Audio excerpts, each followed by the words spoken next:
Hello, hello. Welcome to our second summer webinar of the summer 2022. We're so glad you're here. I'm Will. I know many of you. I see some names I recognize. Thank you so much for attending today. We are going to jump right in because this is a very exciting topic and we have a lot to cover. If you were at our first summer webinar, or if you weren't, don't worry. We do have a recording on YouTube that you can view. We are so glad you're here. Just letting some people come in right now. But yes, our topic today is psychological trauma and homelessness. And your interest in being with us here today, we thank you for that. So we engage in this discussion about how to walk alongside those experiencing homelessness. We are looking today at a very important topic in ministering to those experiencing homelessness.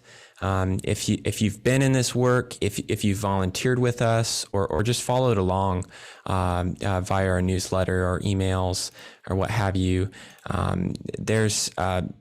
you might already intuitively know just how big of a topic this is. Trauma is incredibly prevalent among the population that we serve, understandably. But I won't say much more on that. I do want to because, well, our guest happens to have a PhD and is quite the expert on trauma. I do not have a PhD, so I won't speak more to it, and I'll soon introduce them to take us over here. But what I will say now is please do grab a pen, pencil, crayon, whatever, and take notes. This is such a vital topic. And we have an expert today to speak about it. Dr. Seth Scott is a licensed professional counselor and a professor at Columbia International University. He teaches aspiring clinical counselors in the graduate school at CIU, preparing them to really help people who have various traumas and such, disorders, all of that. He'll be introducing himself in just a minute, and also telling you just about his own experience with rescue missions throughout his lifetime. His dad was the executive director of 3. So he essentially grew up in this world. And but anyway, let me tell you quickly about Oliver Gospel, and then I'll turn it over to Seth Scott to get started in our presentation today. Our goal, by the way, today is to end the presentation by 12. We might even end a bit earlier than that. But do feel free. We'd love for you to use the chat box and put your questions and comments in there during the presentation. We might just have enough time at the end to answer a few questions. If not, we do have a moderator collecting those, and we'll be sure to reach out to you directly to address those. So please do feel free to use that chat box with your questions and comments. We just love the interaction. So just jumping in here, who is Oliver Gospel? Well, we are a community-based mission that helps those experiencing homelessness, poverty, or addiction transform their lives through physical, spiritual, and relational support so they can lead full, healthy lives. That is true across all 4 of our main ministries. Our men's center downtown is the building that most people recognize, has 131 beds with an emergency shelter and also a rebuild and recovery program. Toby's Place for women and children off of 2 Notch Road can house as many as 83 people. We currently have 20 children there with their mothers. Our thrift store, also off of 2 Notch Road, is very successful and a great place for us to receive in-kind donations, to support the ministry and provide work therapy. Our roastery coffee shop on Taylor Street provides work therapy and certifications to our residents and sells really incredible coffee. So please do stop by.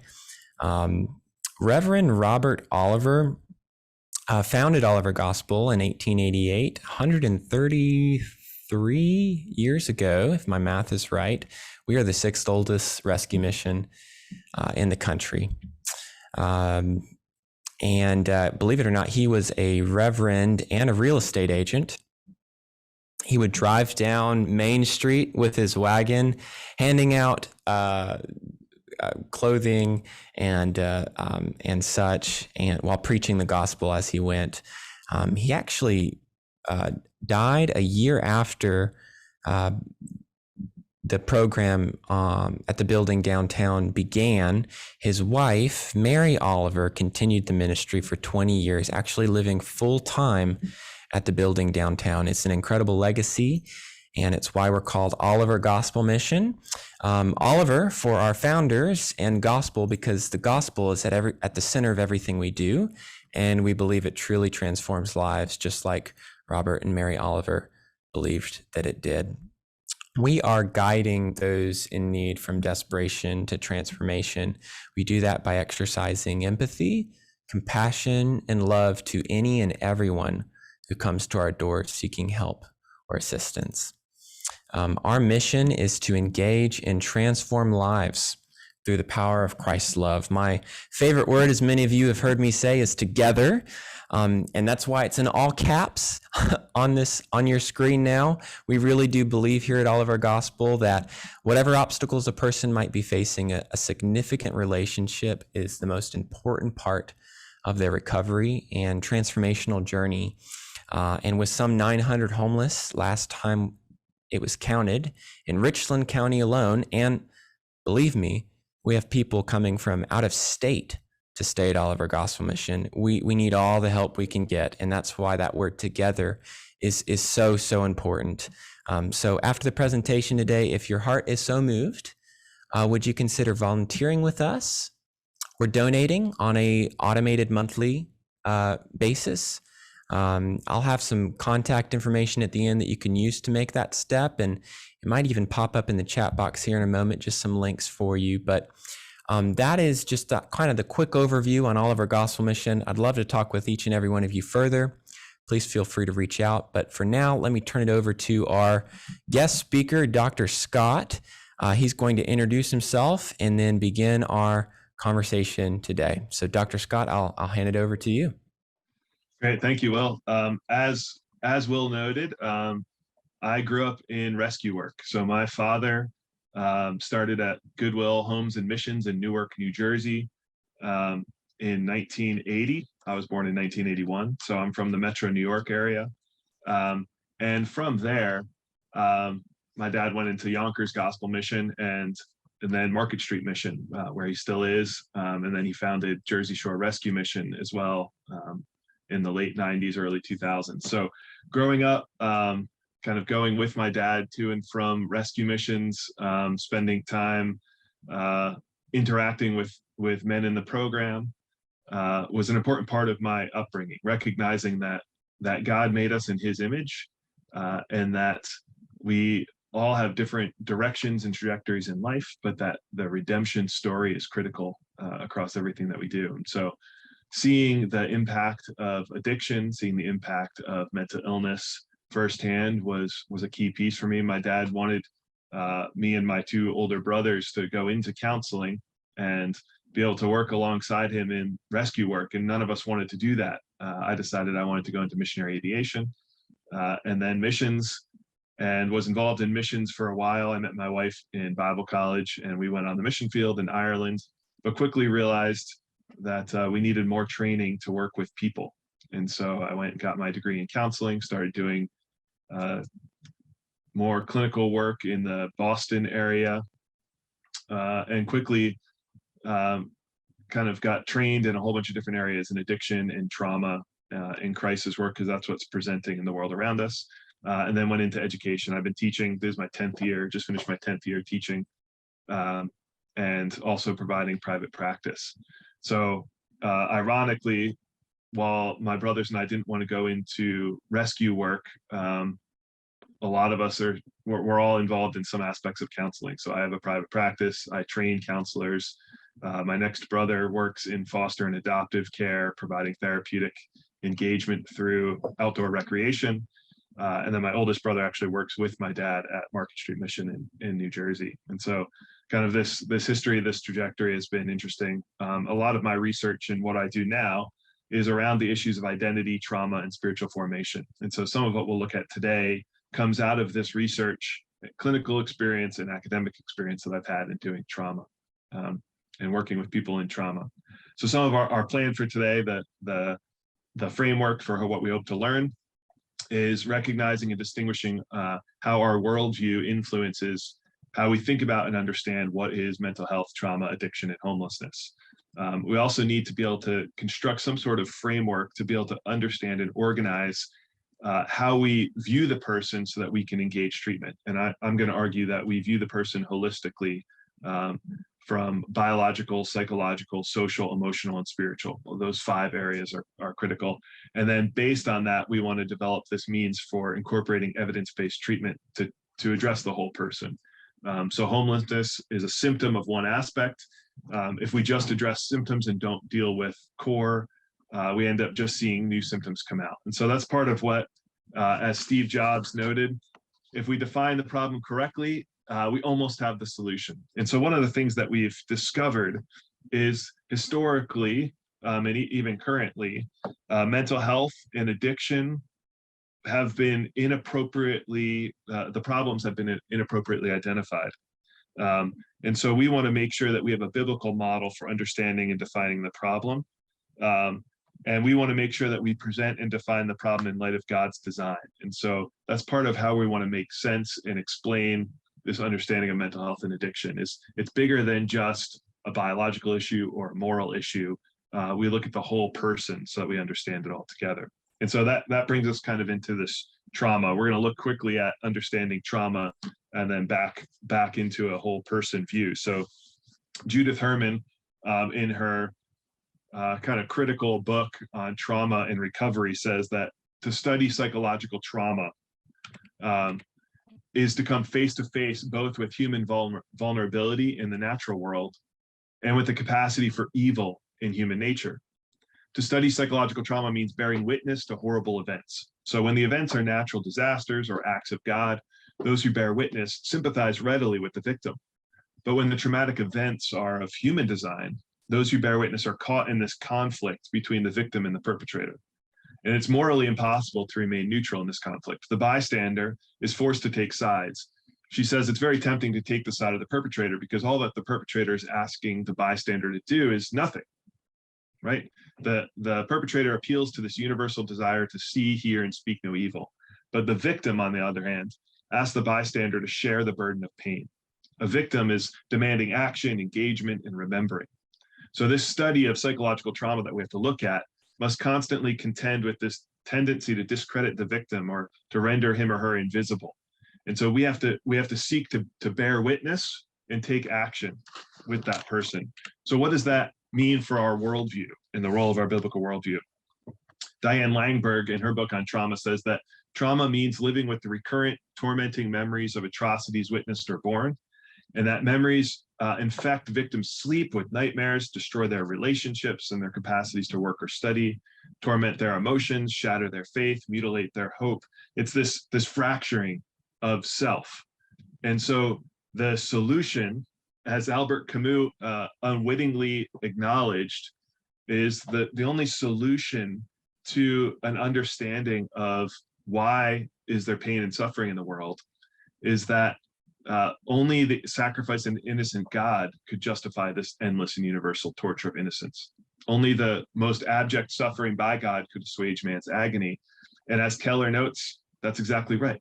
Camus correctly identified the problem, but he just didn't recognize that the solution was offered through Christ. And so when we deal with trauma, we are called to bear witness, to take sides, to share in the burden of pain, and to join with the victim. And we aren't to do this from our own capacity. We see Christ actually doing this on our behalf, leading the way in dealing with our sin problem. And this is a worldview influence. Okay, so even when I say this, when I explain how our understanding of trauma and the expectation of trauma and the solution of a God who suffers is part of that solution, that's a worldview. And so everyone has a worldview. Everyone has a pair of glasses, a lens by which they see and understand the world around them. And oftentimes we become so so comfortable, so used to this worldview that we forget that we're wearing them. Right? I don't know if any of you have ever forgot, like you're looking all over for your glasses, you can't find them anywhere, and it turns out they're on your head. Right? That happens to me, or I usually lose a pen or pencil in my ear. I'm looking for it everywhere. That's often how our worldview operates. So a worldview is this fundamental orientation of how we perceive the world, and it's influenced by our upbringing, by our culture, by our experiences. And for Christians, it's influenced by the truth, the values, the understanding of Scripture.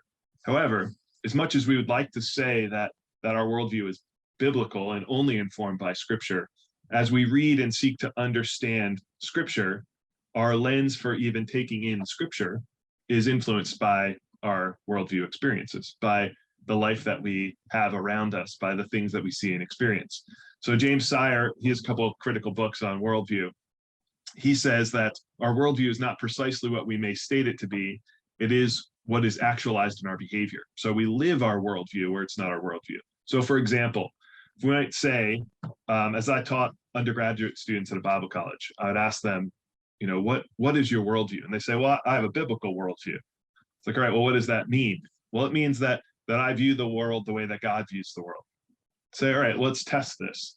So we'd ask, like, well, what do you believe about prayer? Write down on one side of a sheet of paper everything that you believe about prayer. And they would write things like, well, I believe that prayer is powerful, that the prayers of a righteous man availeth much, that prayer makes a significant difference in aligning our understanding of the world with God's, that prayer is action, that prayer does these things. And they'd list all these good theological concepts about prayer. Then I would have them turn the piece of paper over and say, now I want you to write down how much and how often you pray. And frequently, there's this disconnect between what we believe about prayer and actually how we function. Sire says that Christians are often less spiritual than our stated worldview would require. So we believe certain things, we know certain things to be true, but the outworking of what that looks like often doesn't align. And what Sire is saying is, it's what we actually do, how often we pray, whether prayer is our first response when something happens, that's our worldview, not what we can state theologically about God. And so this is critical as we seek to understand homelessness, trauma, addiction, mental illness, because we might say that God made us and designed us in his image, that sin has corrupted and distorted that, but that the gospel is present, is available, and is redemptive for everyone, right? We would probably say that, we would probably cite scriptures to support that. But then when we see someone who's struggling with addiction or in homelessness on the side of the road, holding up a cardboard sign, our behavior and our response to them and our thoughts about them is actually our worldview, not what we can theologically state. And so everyone uses their worldview to kind of explain what is the problem here. So for example, let's look at the example of Bill. Let's say Bill is struggling with alcohol. He's an alcoholic and he's homeless. All of these different models, theories of psychology would have different explanations. So I have little images here to demonstrate quickly. If you take the theories class for me, I used to teach this over 2 semesters. I'm going to do it in like 2.5 minutes. So here we go. So we have this little couch. See that little couch? That's classically Freudian. Maybe add like an oriental carpet there. A psychodynamic model. A psychodynamic model would explain that the cause of Bill's dysfunction is this underlying conflict creating defense mechanisms in his addiction. So Freud would say that Bill is avoiding the real issues through numbing and escape, right? And the way that we'd solve that is through free association and talking about Bill's mother. That's one. The Bobo doll right there in the top right corner, that's behavioral, right? This idea of we repeat what we see others do. So that would argue that Bill's problem is maladaptive learning, is Bill was in an environment and maybe his dad drank to deal with problems. And so Bill copies that same behavior. He's learned the wrong habits. And if you can just learn new habits and behaviors, you would get better. Genes, biology is the chromosomal sphere there. This would say that our problems are inherited. It's biological. And Bill's problem actually is a inherited physical dependency of genetic coding, right? He's an addict because his parents were addicts and he's got this genetic predisposition for this. The head with the little gears in it would be a cognitive or cognitive behavioral. This would say that Bill's problem is that he's thinking wrong, right? If we can just change or adjust how he thinks about life, how he thinks about his problems, that he doesn't try to avoid or escape or numb his problems through alcohol, then he would get better. The man in the chair thinking, that's your existential humanism. That's the recognition that the cause is self-deceit. He's avoiding responsibility. He drinks to avoid and to escape the responsibilities of life. If he can just become self-actualized to understand himself better, then he'll get better. The bottom right there, the family circle, is the family, the system, society causes his drinking, right? He drinks because his family system perpetuates alcohol as a solution, right? And then we also have the Bible, which would say the problem is sin. So he drinks because he's a sinner and he's in rebellion against God. He needs to confess and be free, right? All of these explanations have some basis in truth and reality, right? They all explain one facet of Bill in dealing with his alcoholism, but I would argue actually that they all only see one part of it. Similar to the classic illustration of the 5 blind men and the elephant, right? They all are touching the elephant, but they're touching different parts of the elephant. And so they're describing this elephant that we know as an elephant as a rope, a tree, paper, I don't remember what all the other things are, right? All of these theories are using their worldview lens and trying to explain and understand Bill and why he's struggling with alcoholism and why that resulted in his homelessness. And so most people are trying to apply these models in isolation because our worldview is influenced by multiple factors, but we need to identify how we're viewing and understanding him to refine it. So let's look at Genesis 1. So Genesis 1, 27 and 28 says, God created man in his own image. In the image of God, he created him, male and female, he created them. And God blessed them and said to them, be fruitful and multiply, fill the earth and subdue it, have dominion over the fish of the sea and over the birds of heavens and over every living thing that moves on the earth. Right? 131 says, God saw everything he made, and behold, it was very good. 2:7 says, the Lord God formed man from the dust of the ground and breathed into his nostrils the breath of life and created him a living creature. And so in Genesis 1, we see God creating man and woman in his image. We were created perfect, and we had perfect relationship with God in that moment, right? It says that we were walking, Adam and Eve walked and talked with God in the cool of the night, right? In the cool of the day. And so we were able to converse. We also had good relationship with one another. It says that Adam and Eve were naked and unashamed, right? It wasn't just that they were unclothed, which I think was true, but naked and unashamed means that there was nothing of fear or concern or manipulation between them. They were able to relate to one another perfectly. And then creation was responsive to us, right? So we had perfect relationship with God, with one another, with creation, and with ourselves. We weren't self-deceiving. We didn't have massive blind spots. When we sin in Genesis 3, it says that the first consequence actually of sin was broken relationship with God. Adam and Eve immediately recognized their sinfulness and they hid. And they tried to cover themselves. When God then asked them what happened, we see the second consequence of sin, which is broken relationship with one another. Adam immediately blames Eve. Eve immediately blames the serpent. So broken relationship with God, broken relationship with one another, and then broken relationship with ourselves as we think actually that if we hide from God, he's not going to be able to see us. We're distorted in our understanding. And then the consequence of the curse is that creation groans for redemption, as Romans says, is that the earth makes it hard. And so when we try to understand what happened and what our worldview says that we were made in the image of God, perfect. We are created for his purpose, but that we are broken and we are being redeemed. We have been redeemed, we are being redeemed, and we will be redeemed. It's that process of sanctification. And so through the cross, only one component of that brokenness is restored. Through the cross, when God looks at us, our relationship is perfect because God sees us through the lens of Christ, positional sanctification. But because sin has disrupted our sense of self, our view of God, our view of self, and our view of others, as well as creation, is still disrupted, still broken in some ways. As Corinthians says, right now we see in a mirror dimly, but soon we shall see face to face. So in some way, our capacity to understand God, ourselves, and others is still disrupted and still broken. So what does this mean? This quick theological lesson, what does it mean for defining the problem? Well, as Steve Jobs says, we have to correctly define the problem to determine the solution. So culture would say that the problem with drinking is one of those explanations you see there on the bottom. It's genetic, it's existential humanism, it's cognitive.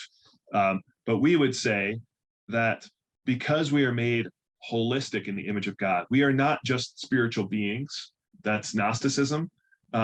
We are biological, emotional, psychological, spiritual, and social beings, all in one. And each of these theoretical models is an attempt to explain and identify both the problem and solution through just one of those components. And oftentimes it's easier to explain things when we break it down into those parts. But in reductionism, then, we overly simplify what the solution actually is.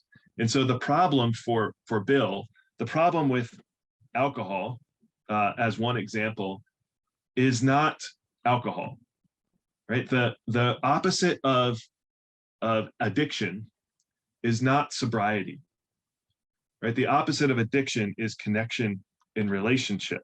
And this is a critical understanding of how this works, right? If the problem isn't alcohol, it's disruption of the whole person from the fall. So addiction in cause and solution has to consider the whole person as physical, emotional, relational, cognitive, and spiritual, because we exist as this intertwined, connected thing. If sobriety is just the absence of intoxication, with addiction considered present with behaviors, processes, and experiences, as well as substances, then the absence of intoxication or current active use doesn't necessarily indicate that the person's no longer addicted. Just because someone isn't actively drinking doesn't mean that they're not still struggling with alcohol in their thinking, right? When we talk about sober, what does sober mean? Sober can mean free from substances. Oftentimes it means kind of serious, plain, or boring. So addiction and sobriety used across this spectrum assumes that the addict is lots of fun, exaggerated and silly, while the sober person is reserved, subdued, and serious. But addiction is a state of compulsion, obsession, or preoccupation that's evidenced through our behavior. And so when we try to understand what the problem is, we would say that it's a fracture in relationship, and it's seeking a dependency in relationship with a thing or a process instead of with people and with God, right? That's what addiction is. And so that's why when we see frequently in addiction, someone struggling with alcohol, when they seek recovery, frequently they then shift into some other addictive process or substance. We jump from thing to thing, because until we can understand ourselves in connection and holistic relationship with God and others, we won't be able to recover. We won't be able to see ourselves correctly. And this is how the important connection with trauma comes in. So trauma, as we said, is bearing with one another, bearing in the burden. But what happens in trauma is not just through sin. All of us have had our relationship with God, others, and self in creation disrupted. In trauma, our sense of identity and self becomes shattered. So our perception of self is fragmented. Let's look at this connection to homelessness as an example, right? Well, that's kind of the focus of what we're looking at today. Davis, in their research in 2019 in homelessness, said that interviewees reported adverse childhood experiences, what are known as ACEs, you'll see types of ACEs here on the picture, leads to multiple complex needs, MCNs, including abuse, bereavement, parental imprisonment, family breakup, inadequate support. So mental ill health, substance use, poverty, and early experiences of unstable housing and acute homelessness were identified as major precedents for adult experiences of multiple complex needs. What this means is, one of the things I have to teach my students is how to read and understand research, right? So what this means is there's consistent research over the past 30 years that show the higher your ACEs scores, the higher your experience of adverse childhood experiences, the higher likelihood you will have to experience trauma later in life, not just trauma from those things, which you do, but trauma later in life, substance use and addiction, homelessness, and then a lot of physical issues like heart disease, stress-related issues. And so all of these are interconnected. And so as we seek to understand, if we look at people on this end who are struggling with homelessness, we'd say, what are some consistent factors of people who are dealing with homelessness? And across the board, we'll see consistency in these ACEs scores, right? Issues in behavioral influence or physical and mental health influence. And so it's correlation, not causation, but the correlation is really high. It's almost 1-to-1. And so when we try to understand what is contributing to homelessness, it's this disorientation and fragmentation of self as being safe and being able to be safe, right? I'm in a situation where I don't feel in control. I don't feel able to relate to other people. And so oftentimes then the symptom of that is avoidance, escape, or numbing through substances, which ends up in addiction, or mental illness, dealing with intrusive thoughts, depression, anxiety because of that perception of safety. Right? So all of these things are connected to these early childhood experiences, as well as the perpetuation of trauma around us. So you can have a great childhood and experience some form of traumatic experience, and it disorients us, it fragments us. So when we look at even the understanding of trauma, going way back to the 1890s, a little bit after Oliver Gospel was founded, Sigmund Freud looked at and recognized that trauma results in this fundamental reorganization of the way the mind and the brain manage perceptions. Right? It's this recognition. Van der Kolk defined it that way, but he says it changes not only how we think and what we think about, but also our very capacity to think. So for a real change to take place from trauma, the body has to actually learn that the danger has passed, and we need to be able to live in the reality of the present. So think through this with the clients that we're serving at Oliver Gospel, the clients that we're serving really anywhere in trauma and mental health, but especially in homelessness. In homelessness, you're in a perpetual state of perceived threat because you don't know what safety is. You can't feel safe. There's always some danger around you because we think of the confines of home and castle as safe. Well, that first step of having a space to call your own, to be sure, is absent. And oftentimes that's because everything else is broken apart. Everything else is fractured. So when we look at trauma, we have these 3 key symptoms in the DSM. I just got my new DSM in the mail.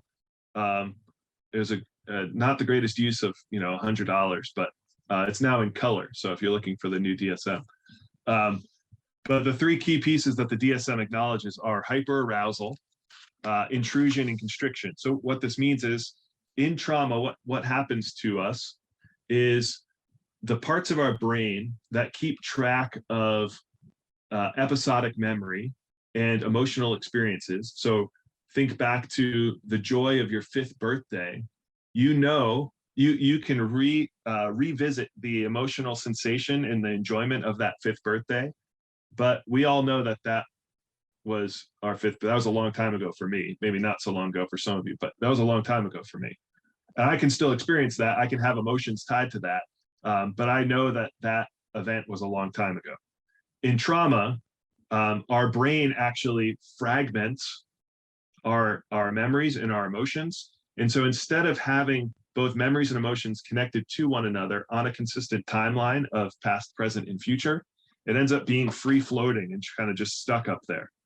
And so the consequence of that, as part of this fractured self that we've been talking about, the consequence of that is any related symptom or experience that triggers any aspect of emotion or memory tied to that traumatic event brings you back to that moment. So for example, we have five senses, and any of those five senses for us usually are tied to a specific thing, but in trauma, our five senses are fragmented and separated out. So a traumatic experience that smells a certain way or brings a certain taste or sight, any of those elements will trigger you back as if you're still in that moment. Whereas most of us, we need multiples of those to bring us back to that moment. And so because of that, trauma causes this perception of self as living in perpetual present. Right? Trauma events are perpetually present and triggered by any number of experiences. And because it lives outside of our slated time memory, we often don't recognize that it's happening and we don't have control over it. And so that leads to hyperarousal, this persistent expectation of danger. We're in constant perceived threat. It leads to intrusion because memories and events are constantly coming in. They're intruding on our everyday life because it's not in the past anymore. And then it causes numbing and constriction because when we're constantly alarmed, we can't continue to live that way. If every time you cook, I'm not saying you're a bad cook, but if every time you cook, your smoke alarm goes off, our normal response is to pull the batteries when we cook, which the consequence of that is if there's ever a real fire, our alarm doesn't go off. That tends to be what happens in PTSD because in trauma, our alarm is constantly going off. We ignore it. And so people who have experienced trauma will often experience continued trauma because they fail to recognize the warning signs of a situation that's going to be of danger to them. And so we see on this slide, actually, the difference between PTSD and complex PTSD. I don't have too much time to address it. Actually, I don't have much time to address any of this stuff. But complex PTSD is based in the child abuse literature. So childhood sexual abuse often, whereas PTSD is based in the war literature. PTSD is kind of one-time event or singular events, car accident, natural disaster. Complex PTSD is this continued experience of lack of safety. And so in PTSD, often you can go back to a time of saying, I was safe and I was normal and that's okay.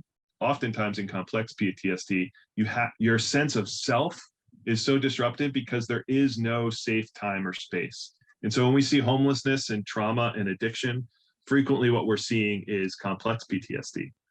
And so it's not enough to just say like, well, you're safe now, because they don't know what safety is. They've never experienced that. And so that's the shattered sense of self, which is the hallmark of trauma. A shattered sense of self is you don't know who you are. And so because of that, you don't know how to relate to anyone around you. If the key for being made in the image of God, and then thereby redemption and recovery from any of these things, is relationship, we can't have relationship unless we know who we are. We can't connect and relate to other people unless we have an anchor point in who we are. And so we'll see in this shattered sense of self that trauma shatters our story and shatters the self we knew. And so our brain is processing information differently. And so frequently what happens is a situation that someone who hasn't experienced trauma would perceive as humorous, safe, different. Someone in trauma doesn't know how to process that. And tied to that is, all of the senses distorting and disrupting and reinterpreting that experience as it's connected to trauma. And so what does this mean for homelessness? What does this mean even for Oliver Gospel, for what they do? Well, one of the key pieces that we do through all trauma work and through any kind of addiction piece is we want to promote agency, right? What this means is because trauma shatters us and kind of pulls away our sense of self and autonomy, we want to do as much as possible to help people be able to make choices and establish this sense of self.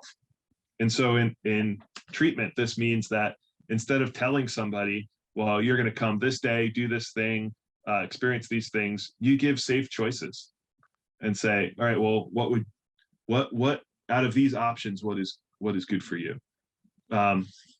And it's similar to working with children, with toddlers, but it's that recognition of often we have to relearn this sense of self, and relearning this core sense of self is being able to regain control. So Vander Kolk, in his book, The Body Keeps the Score, says the core of self-awareness rests, yeah, we're still on that one, yeah, rests on the physical sensations that convey the inner states of the body. So agency is this technical term for our feeling of being in charge of our life, right? And agency starts with what scientists call interoception, or our awareness of how our external stimuli is interpreted by our body. And this is a key concept that we'll see in trauma and homelessness, is if a situation around us causes us to tense up and get afraid, we're no longer interpreting things safely, and we're no longer interpreting things accurately. So part of agency is allowing us to feel safe and in control in our situation. And this occurs through pursuing holistic relationship, right? Our goal in treatment is to allow people to experience shalom, right? Shalom is not just peace as the absence of war, but it's holistic engagement with others. It's that return to naked and unashamed that we saw in the garden, both in our relationship with God and our relationship with self and others. That's what we're trying to do, is trying to promote and restore a capacity to understand yourself and relate to others holistically. So how does our worldview relate to this? Well, as you kind of would understand probably at this point, is if we view the meaning of life as being connected and in relationship to God and others, then we need to restore some of that and engage that through our worldview. G.K. Chesterton said, let's see, where's my quote? Here it is. A man knocking on the door of a brothel is in fact looking for God, right? When we're looking for connection and relationship with other people. And so let me give you a quick example before I provide some solutions, because I'm almost out of time. All right, an example is safety versus growth. And so if we think the way that we view the world, if we view the world as dangerous and unsafe, and so we try to just stay in our comfort zone, right? We just stay in this safe space. We think that that will keep us safe. But what happens is our comfort zone shrinks, because if anything around us makes us feel uncomfortable, makes us feel anxious, we need to feel comfortable. And so we stop doing things. We do less and less and less over time. And so growth actually requires risk. In order to grow, we have to push through our fears of something new into learning and then into growth, right? Carol Dweck says in her book, Mindset, the view that you adopt for yourself profoundly affects the way that you lead your life. So believing that your qualities are carved in stone, which is a fixed mindset, creates this urgency to prove yourself. But a growth mindset is based on the belief that our basic qualities are things that we can cultivate through effort, and we can grow and change. And so if you look at the panic zone, go to the 2 forward, Will.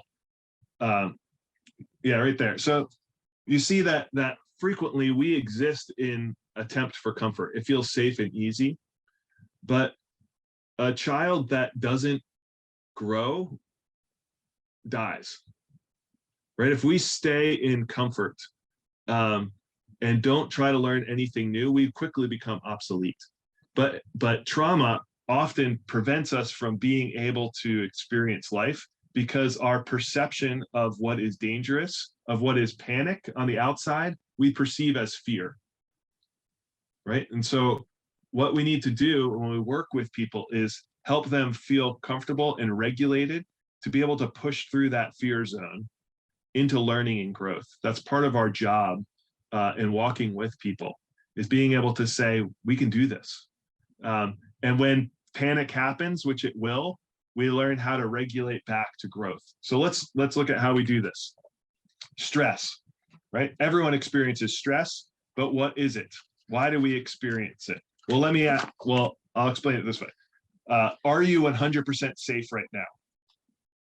Right, we look around, look in your space. I'm looking around. There's been a couple earthquakes recently. I felt them in my office. And I was thinking, like, if this shelf comes down on me, I could be in trouble, right? I have.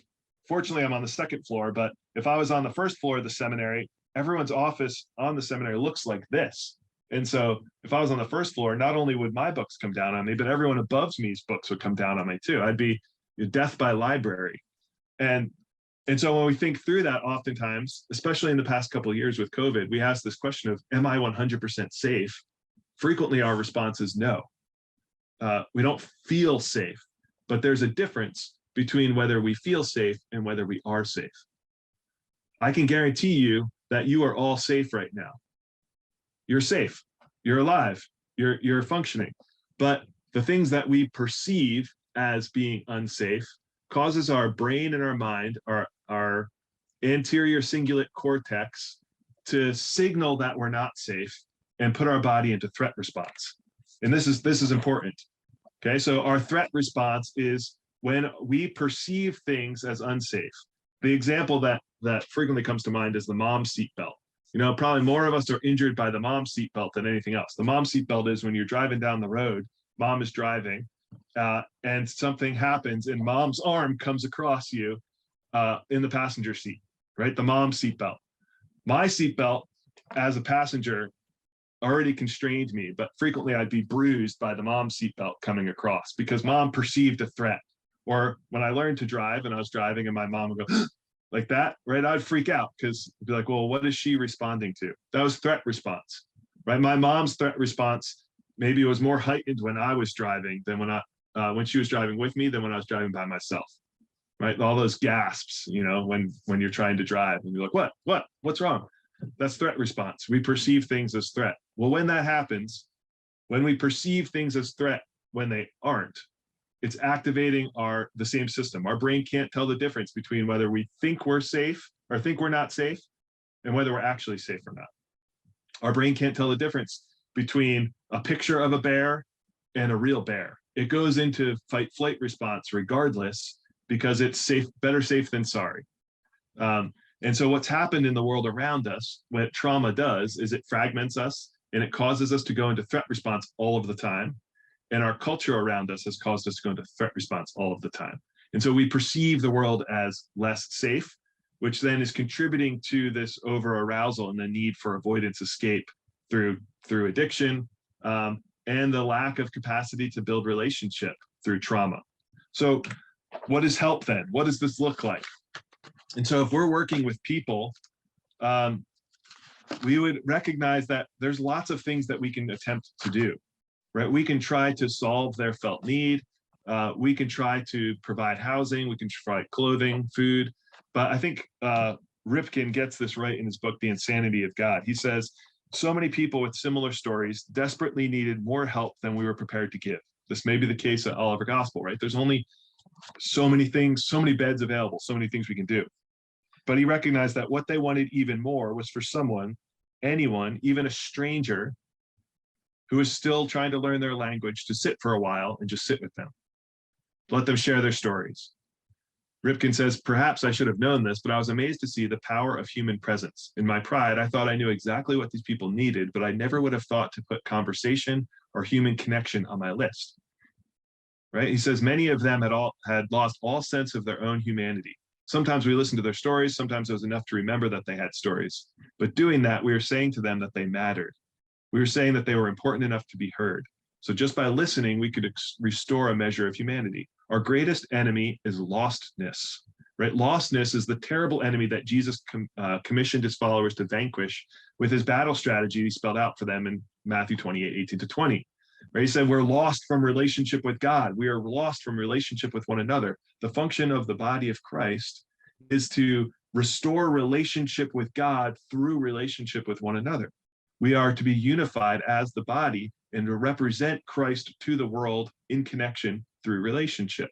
To be able to experience what the garden was like in perfect relationship with ourselves, with one another, and with God. So what's the practical application of this? How do we actually deal with this? The practical application is this recognition that if the opposite of addiction is not sobriety, but connection and relationship, and the world around us, trauma experiences, history, culture, constant news feeds are producing a perceived threat in us, we need to be able to calm that perceived threat so that we can promote agency, promote connection and relationship. So what's happening, you see in this slide, we have some perceived threat, either from a trauma background or from just the world around us. And that is causing our bodies to go into fight-flight response. Because of that, our beliefs about ourselves, about others, are filtered through that lens to say, the world is not safe, people are not safe, I have to self-protect, which then causes our behaviors to avoid and to escape. You wonder sometimes why people stuck in the cycle of homelessness or addiction. It's like, well, why don't you just stop? Why don't you just get out? Well, it's because their view of the world is informed by this perceptual, perceived threat. And so because of that, cortisol is pumping through their body regularly. The response to stop cortisol and heal both self and relationships is oxytocin, right? And oxytocin, it occurs in our body systems through relationship, through connection and relationship. So in order to be able to treat people, the cognitive response won't work. The spiritual response doesn't necessarily work immediately because people's frontal lobe, people's capacity to think rationally and engage in safety with others is offline because they're in constant fight-flight response. Their body is responding before their brain is aware that they're responding.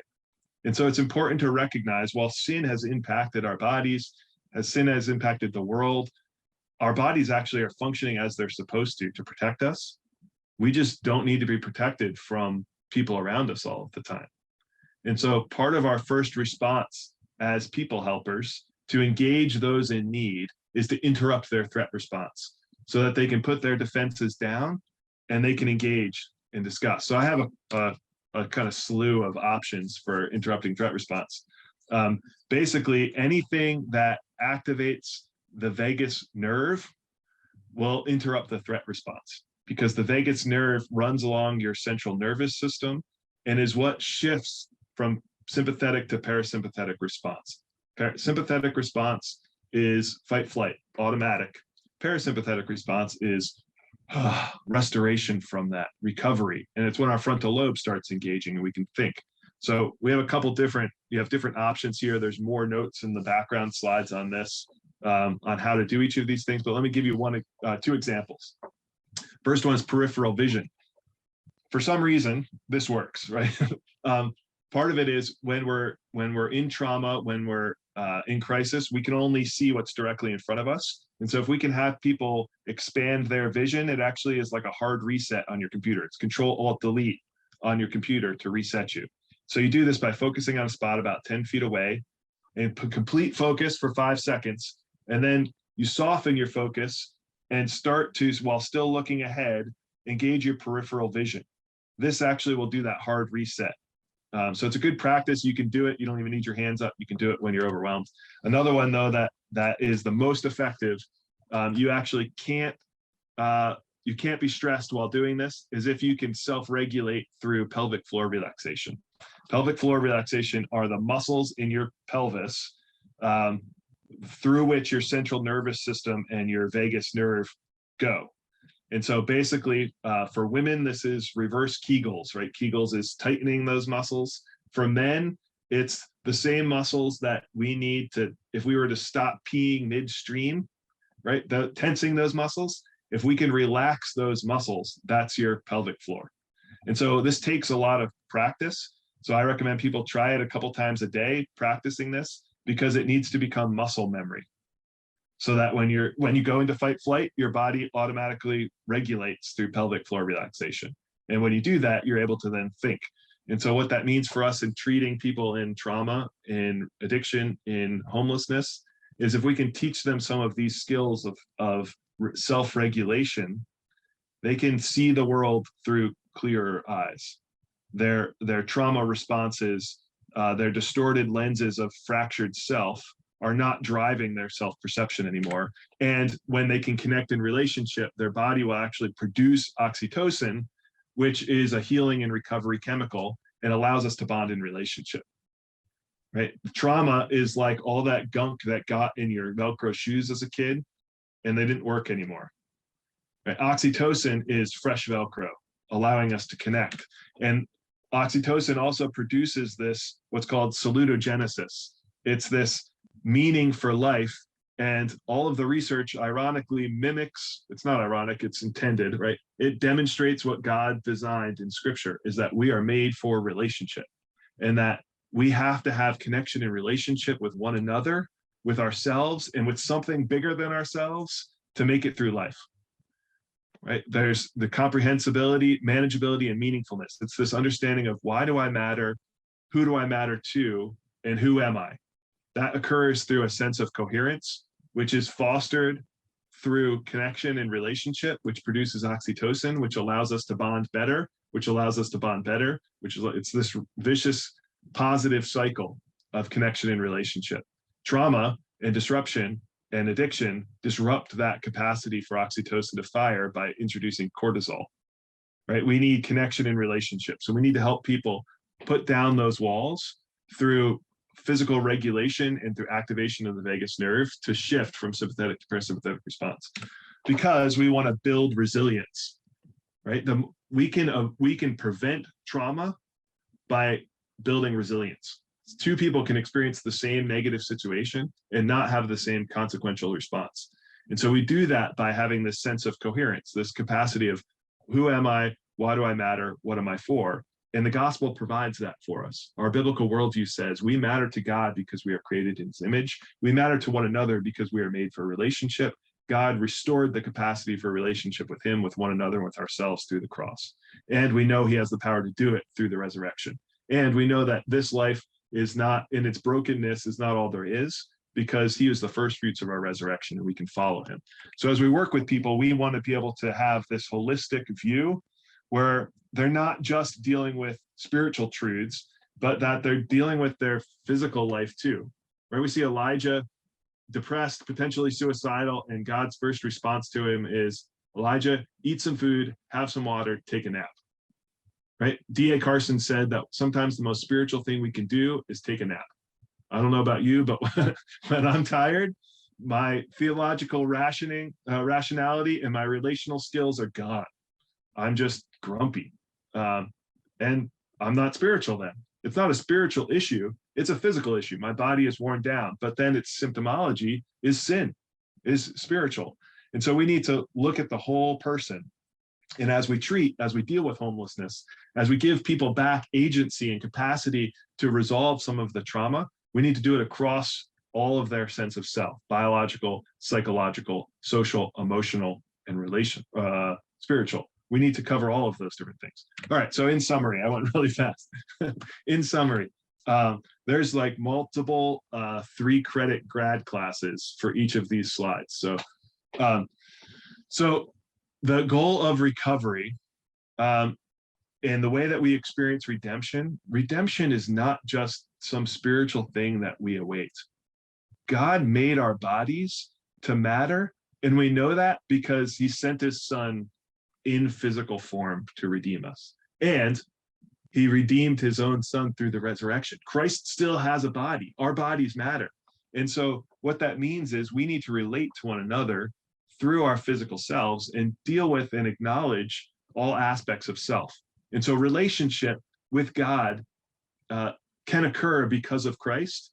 And in our attempt to relate to others, we can build and understand self through our identity, our behavior, our thinking, our emotions, and then we reinforce those things positively.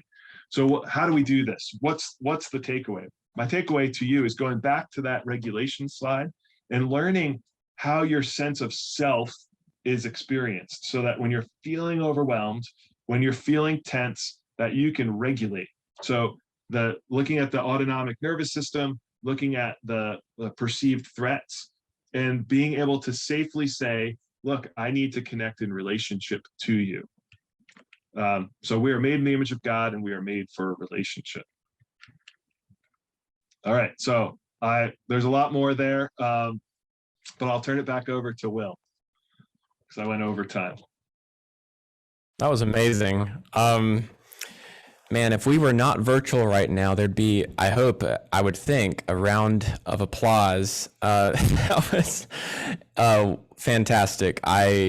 Just incredible information. For all of you watching, We do have a recording of this presentation that will be emailed to you. Hopefully within 24 hours, you'll see that in your email. Just because the content here, I mean, every slide, like Dr. Scott was well, it's not even a joke. It's just the truth. You almost could have a whole graduate level course on so much of what was covered. Each slide, really. So just thank you so much, Dr. Scott, for using your gifts and your expertise to teach us today about trauma.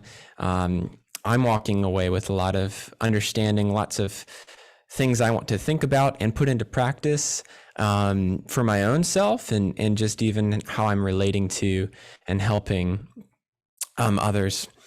Thank you so much, everyone, for being here today. Just a quick advertisement, if you will.